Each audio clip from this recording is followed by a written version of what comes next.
Hey there, it's Wendy Guth with Serendipitous Rebel, and I'm so excited for this episode of the Serendipitous Rebel podcast. This is our first entrepreneur interview, and I'm very excited to have the amazing Mallory Schlabach join me. So let me tell you something about Mallory. She is a marketing strategist with over 15 years of experience guiding 6- and 7-figure businesses.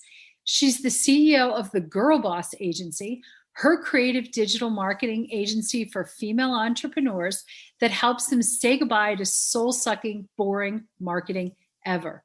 Wow, that's amazing. Whether she's helping clients explode their visibility on social media, crafting marketing messaging so compelling clients are throwing money, or turning boring websites into lead-generating machines, Mallory makes marketing easy, fun, and magical for every single person. She's the proud mama of 4 humans under the age of 13. Oh, God bless her for that.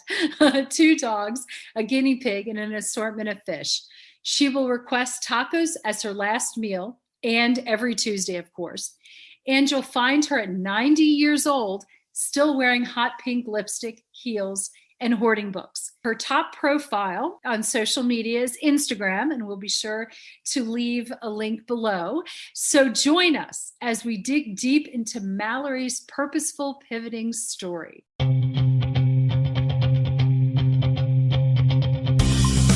Welcome to the Serendipitous Rebel podcast. I'm Wendy. And I'm Crystal. This podcast is for the adventure-loving, purpose-driven, action-minded, authentic, and rebellious entrepreneurs. Just like us. And just like you, we are trying to figure shit out. So join us as we talk about business and life and everything in between.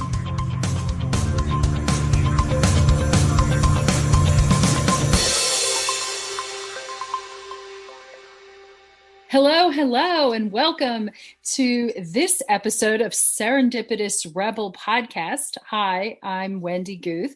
And no, that is not Crystal Eicher sitting across from me today. It is the absolute, amazing, fabulous Mallory Schlabach here today. Yay, I'm clapping. Clapping. Exactly. So this is season 2 of Serendipitous Rebel, and we're focusing on interviewing about purposeful pivoting and entrepreneurs who have successfully gone through a pivot or are successfully going through a pivot, something of that nature. So I know I've introduced Mallory in the little intro, but I want to go ahead and just introduce her in terms of the many hats that she wears. She's a mom, a wife, an entrepreneur, a house manager, a worship leader. I could also add, having known Mallory for a number of years right now, an amazing marketing strategist. Yes, amazing. Thank you. Yeah, you're welcome. And just an all-around really good person who I thoroughly enjoy getting to spend time with, which seems to be rarer and rarer these days. Hopefully we'll rectify that in the not too distant future. Oh, yes. I'm excited. But in the meantime, we are here for this interview. And so, Mallory, if I may, I want to start with asking you, so how did you get started in the online space, in the online world? I love that. That's a great question, because I think, don't you find most people you talk to, it's always the most random ways that we find this online space. And yes. Mine is definitely no different. So I started out as a journalist in college, and I worked at a newspaper, and I quickly decided that was not for me. And so I pitched myself to my dad, who's also an entrepreneur, straight out of college, and said, hey, here's my resume. Here's a job opening for a position you do not have that I'm creating. Can you hire me? And he did. And he took a chance on me a long time ago to basically learn the ropes of his business, do all the marketing, and grow with it the past 15 years. So really, I blame him for introducing me to the online space, because about 2017, he started introducing me to Jeff Walker of Product Launch Formula, Ryan Levesque of the Ask Method, Shailene Johnson. We started going to all of their workshops and events and joining their masterminds together, because we were trying to figure out what was our side thing going to be. We both wanted to do something. I had no idea it was possible. He gave me this bug. And so that's kind of how I started. Was my dad introduced me, and we were just like, how the heck do we do this? This is going to be something amazing. And so Wendy, I actually started, I'm not sure if you knew me at this point, but I actually started out in the space as like a mom coach. And it's called the Happy Mama Coaching. And my thing was, I was going to coach women who were like moms who were just overwhelmed with their life. The comment I get the most, I have 4 kids. At the time when I started this, they were like 1, 3, 5, 6. They're all very close together. And everyone asked me like, well, how do you do it? And how are you so calm? And how do you do this? And so I got certified as a life and business coach through iPad. And I was like, I'm going to coach moms. I'm going to save the world. It's going to be amazing. Except for I found the first year that like nobody wanted help. They just wanted to bitch and moan about their life, which I get. I'm a mom. And I was like, this is not working. I have to save the world. But what I was getting traction on was people to be like, hey, can you like read this copy I wrote? Can you check out my website? And I'm like, this is not going to save the world. And so finally, my husband was like, you should maybe just do the thing you're really good at because it will still help people. And I'm like, it's not worthy. And I was like, fine. I will just put out this thing in a Facebook group. I'll say I'm doing a free marketing strategy session. Just see what happens. And overnight, I got 54 people applied. I did them all in the span of 2 weeks. And I was like, dang, I think I have something. And so that's where the start of me doing an online marketing business happened, was realizing I could step into my strengths. I could still change the world. It just wasn't the same way I envisioned it. And that's kind of where my online journey has begun. I did not know that's where you started. But I do think I was one of the 53 because I still have the initial marketing strategy that you did for me for Rebel on the Go. Yeah. Because it's still, I mean, it was brilliant. It had so much goodness to it. There was so much there. I'm trying to, I know. Where do I go next? And I also forgot to mention in the intro, and it's troubling me, is you're a taco aficionado. So we can bring it up, lots of ways throughout our conversation. And someday you will be just the taco honcho. I'm working on it. I keep applying to positions where I can eat tacos and talk about them. It has not worked out yet in my favor, but I'm still hopeful.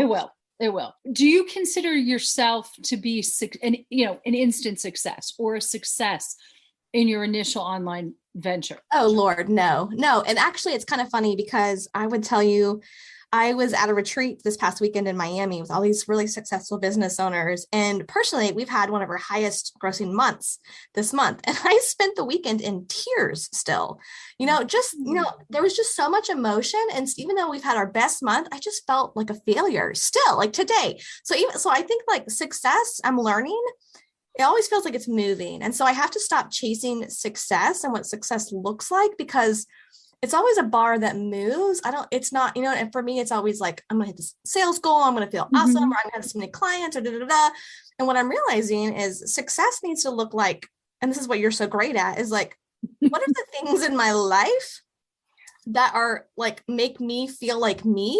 And that is true success. And I think it's been a really hard shift because I'm a 3 on the Enneagram.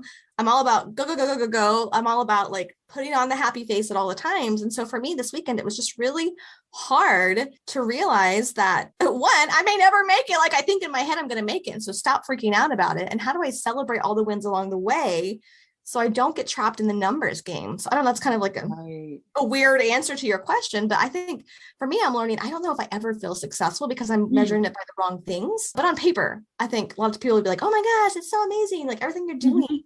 I think as entrepreneurs, we try to keep that up. We want that appearance to be good. And sometimes we're not honest with how we feel about really successful or unsuccessful business we have. There's a lot of emotion behind that. That's an understatement. Yes. And, we feel what we feel. And that's really important. Let's see, you said you're a house manager. I'm assuming that means your house. My house manager. Okay. Basically, I have 5 children because my husband counts as one. I mean, kind of, let's be honest. Ladies. Exactly. And pets and all of that. Oh, we have a zoo here. Yes. Yes. Do you have time to spend? Do you work in the time to spend with your family and do the things that it's a matter of prioritization. Right.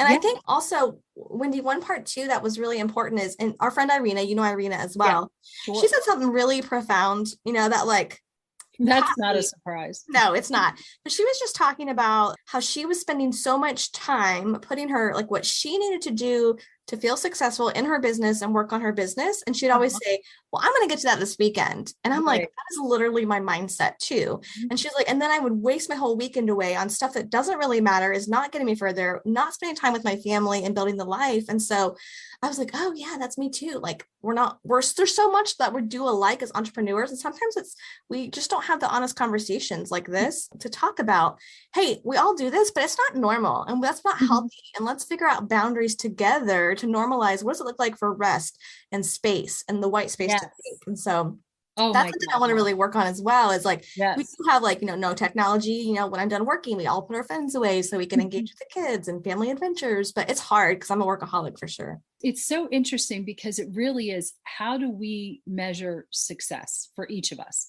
Yeah. And it's so different. I think back, we've known each other really, I think since 2017. Yes. So pretty much both of us being in the online space at the same time. And I think about, first I was like, how much money am I going to make? And then it's like, I'm not going to think about money because money's not important. Oh my gosh, where did that come from? I incorporated in my mornings, I was actually just telling Mallory that I may fall asleep at some point during this interview. I just rode 22,000 meters this morning because that's what I do. Not every morning, but every Friday morning, that is what I do. And I have my time such that I block time right off the bat for my well-being. It's just there. It's non-negotiable. And that's how I view, it's a matter of changing how you view success. Right. It's interesting because you talked about stepping into your strengths. And that is such a huge piece of knowing that you're in the right place. Right. I'm like, oh no, you were crying. I want to reach the thing and give you a hug. But it really is, it's really looking at, and we talk about, our thing is pivoting and purposeful pivoting. And the purpose is, what is your purpose? Why are you on this earth? Yeah. And there's no question that money is critically important because it pays for all the things that we want. But ultimately, is it the purpose? And I'm not sure if that's a question for you or just a broad statement or something to ponder. Well, no, I agree, because I also think too, I don't know if this is entrepreneurs or women entrepreneurs, but I think a lot of times we put so much shame on ourselves for around this whole idea about pivoting. I'm trying to think, if I could count, I've probably pivoted something in my business like every 30 days. I think we make little tiny ones, and I think we make major ones. And I think it's okay. I really like, that's what you and Crystal talk so much about, is just normalizing. Like we tell like clients, I'm sure you tell clients and that, and why do we have such a hard time for ourselves doing it? Like, why do we put so much pressure on ourselves? I don't know if it's this like imposter syndrome, or like people aren't going to take me as seriously if I ever change my mind on anything ever, or what that is. But I love the idea of figuring out, because sometimes your purpose changes, I think too, even if you're really intentional about it, and that's normal. Like if we were a static person, we'd be mummies or something, right? Like we're not human if we're not changing and growing and thinking, and you're not a healthy human if you're not taking in what's around you and absorbing it and changing your mind and your opinion and where you want to go. Like that's okay. And we want you to do that. Exactly. I also went through that. I remember being called flighty. Mm-hmm. And I found that to be very painful. Oh yeah. And it was just kind of, well, why am I flighty? And I love that you say to me that that every 30 days. I absolutely love that, because it actually means that you're thinking about your business. You're thinking about your priorities, and you're seeing and I also think, or actually I know, that you're also looking at the best ways to serve your clients. Right. In a healthy way, because like, even like, I know listening to your podcast, you guys talk about this overwhelming desire we often have of like burning everything down, like burning the ships, burning all the stuff. And so I think there's a way, if you purposefully think about pivoting big and tiny ways in your business and in your personal life, it helps you to not burn everything down. It helps you, it gives you some kind of like safe buffer from the worst parts of yourself that are going to freak out. Like I can always, anytime something bad happens, I'm learning how to quickly feel the emotion, process the emotion, think through all the worst case things, but not give myself more than 5 minutes to really sit in that, because we don't got time for that. There's a lesson to be learned. There's an opportunity. There's a closed door for a reason. And so learning how to process that healthily, some of these stuff, I'm like, dang, I wish I would have learned this, as a kid, as a teenager, when I first got married, like, why does it take until you're in your middle age to discover some of this stuff? Yeah. And if you think about it, so your dad's an entrepreneur. Yeah. Has everything he's ever touched been gold? Does he have the Midas touch? Has he never had something that wasn't particularly successful? No. And that's what's funny, actually. I would say probably about the same time we discovered the online space, he realized that he had just built a business that fit his lifestyle and he was just coasting. Like he realized he wasn't thinking big enough about himself and his team and his clients. And so he started hiring coaches and online, in this online space. It really changed everything about what he did in his business from that movement on. It was like he needed self-awareness, that he became certified as a high performance coach with Brendon Burchard. He actually just sold his company last week. And so now he gets to go do what he actually wants to do. Like that side hustle we started 5 years ago, he gets to go pursue it now. And so I think watching him navigate stuff has been, both helpful and unhelpful, because obviously it's my parent. There's always those weird childhood, things that come up as far as like how, I see the unhealthy way you process that. But as an adult now, I'm going to stop doing that. Those kinds of things. But there's so much more, depth to it that I wouldn't trade working with my dad with anything. Like he has helped. My brother's an entrepreneur also, but he has helped shape us to see what's possible in ways that I would never have done this on my own without him. That's fabulous. That's absolutely fabulous. And, I think it's interesting when you say how women in particular, female entrepreneurs, because I want to ask, were you scared every 30 days? Are you scared when you've made pivots? Yeah. Oh, absolutely. And I tell my team, like, I'm trying to be very honest with my team, but also like not scare them. I have one person on my team who I tell a lot to. I'm like, you're my therapist today. I just want you to know this is where I'm really feeling. But I try to be really honest about, hey guys, we're going to do this because this happened. And I don't ever think it's a freak out thing. I don't take, clients coming and going and crazy things happening. I don't think it's a bad thing. Like I might have the emotion that freaks out, but we're going to get through this together. And so I think for me, I'm always scared, but I try to be really, really brave about the decisions I'm making, despite the scaredness. You don't read Brene Brown on it. Actually, I have not read anything of hers. I just see her on Instagram. I really need to. And my mom's like always like listening to her podcast and sending me stuff. But yes, I know. Well, I'm doing her Dare to Lead leadership course. So I'll share it with you. Yeah, perfect. I wonder why, as women, because we are stronger than we ever can admit to. Yeah. We're mothers, we're creators of life, we're nurturers.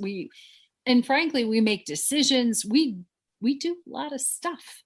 Yeah. So I just don't know where it seems it's pervasive. We just have something that triggers in us that says we either can't do or we're not good enough. And most of the time it's like we want to kick each other and say, oh my God, if you could only see yourself or see. Absolutely. I'm not sure that this podcast can solve that problem. I'd love to be able to. No, but I do think the fact that you're pointing, like you bring so much self-awareness to the topic. And I think even just having these interviews, I love this is what you're doing for season 2. It just helps normalize it, because I think over and over, if we can just normalize, we have feelings, we have big things, all the stuff you guys kind of go through, and it helps give the next person listening and the next person, strength to make the decision to do the thing they've been terrified to do, or to switch their business around, or switch everything, like go crazy, turn the opposite direction, do something brand new. That's going to be okay. It's normal. Yeah. We're doing this. We're all doing this, and we're all okay. Different variations of it, but we're going to be fine. Exactly. I couldn't have said it better myself. So what did you decide to pivot to? You've stayed pretty much, except for the initial, you've been in. So I love it. You've been pretty much doing the small, not the let's blow everything up. You've been doing yeah, can you talk a little bit about the smaller pivots? Yeah. So I will tell you, even small pivots feel like big pivots a lot of times too, but they are. I've been in marketing the whole time, which has been a blessing. But initially when I started out, I was doing just one-on-one consulting, and I worked with people directly one-on-one. And then I moved into, I built a course, and then I had people coming in through the course and doing stuff. And I had a mastermind as part of that. And we did live beach retreats. And so that was I'm still waiting for the beach retreat. Oh, I was writing on my calendar this weekend of when the next one is, because I am so ready to bring them back. And I get asked all the time about it. So I'm pretty sure I could fill it with people who've already just asked me. Yes. But that's what I was doing for a long time. And most of the people, I would say maybe 70% of them were local businesses, like local business owners. So you can imagine what happened in 2020 when all these brick and mortar businesses who I'm working with got hit with COVID. And so I had to rapidly change everything I was doing about my business model kind of overnight. And so I went back to the thing that I know how to do. I just was resistant to do it. And that's done for you, marketing, because people always need that no matter what's happening in the world. And so I basically went from being a solopreneur and just building up all this consulting type work to rapidly growing a team and so we built out an agency in 2020. And so we are now up to 12 people. And we have social media arms, we have website arms, we do copywriting, we do branding.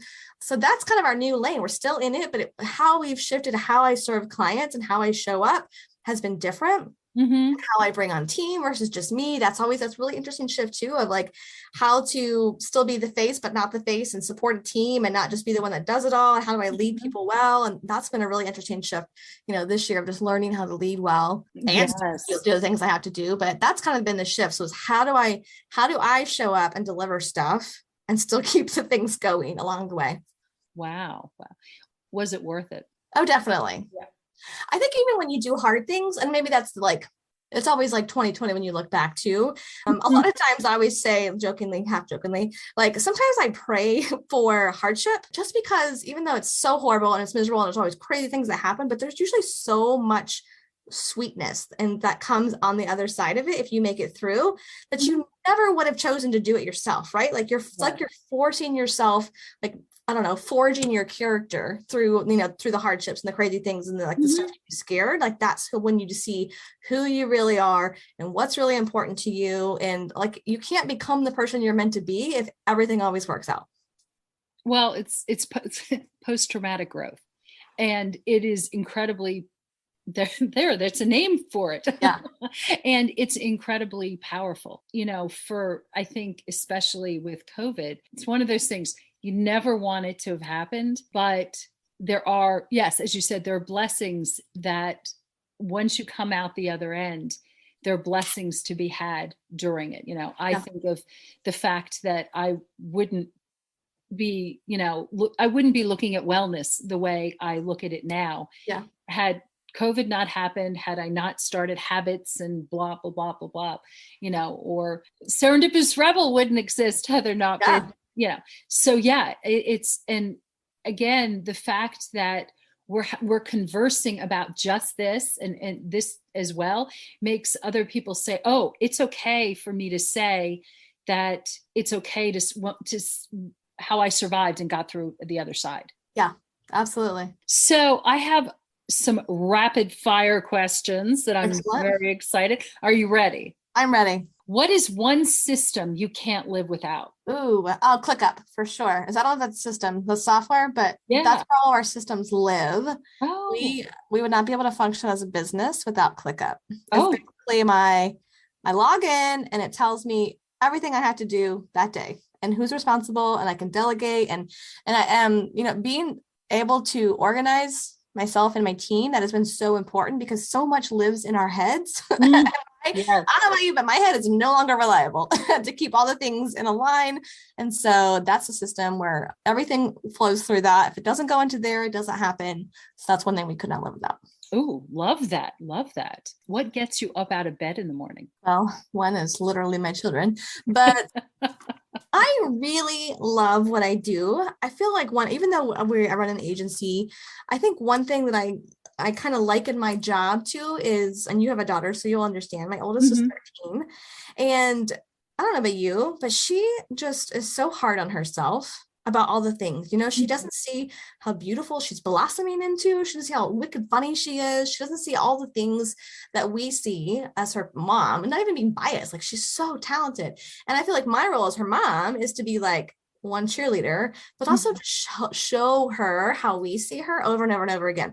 And I feel my role is the same with business owners that I get to work with in marketing. And that's why our whole thing is about being fun and authentic and being bold, is because that's the version of you that we see. Like, you might feel really like a wallflower, but we see you as amazing and talented, and oh my gosh, we're going to showcase that. And so my job is to be able to do that for women. And when I see someone step into the confidence that they are starting to kind of see how everyone else around them sees them, then that's what gets me out of bed. Is we're going to go cheer this one on today. We're going to go put that out there. It's going to go crazy. People are going to see you as we see you.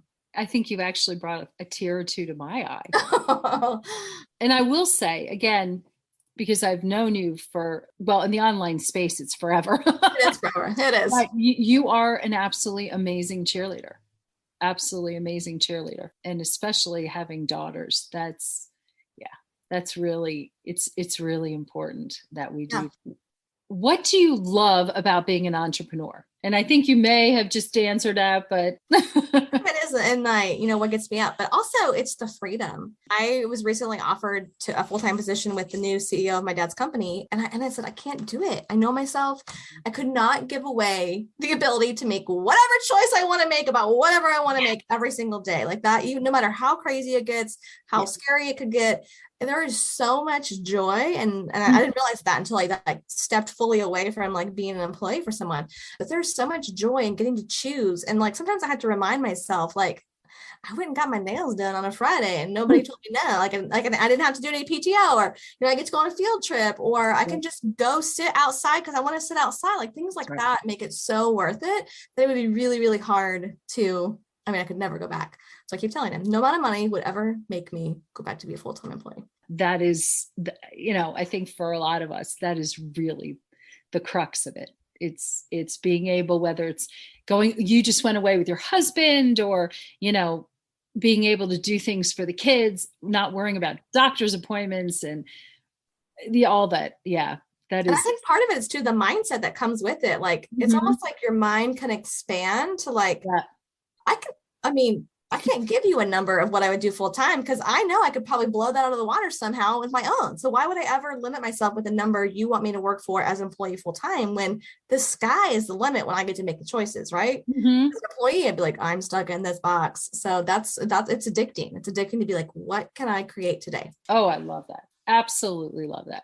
Define purpose. Ooh, this is a hard one, Wendy. Oh. Define a purpose. I would say purpose is doing the thing that only you can do in the way that you were created to do it. And I mean that in all the senses, whether that's, emotionally, physically, through your personality. It's showing up as you are meant to be and doing that thing. And that thing might change, but doing that thing means you're in your purpose. Oh, well, Mallory, I absolutely love that we have now had this opportunity to see your purpose. To see the ever so fabulous you, get a little bit of the history behind the GirlBoss agency. And yes. And thank you so much. Thank you. This has been a delight. Yeah. And thank you all of our listeners. This is a wrap for this episode of the Serendipitous Rebel podcast. And we will see you again next week.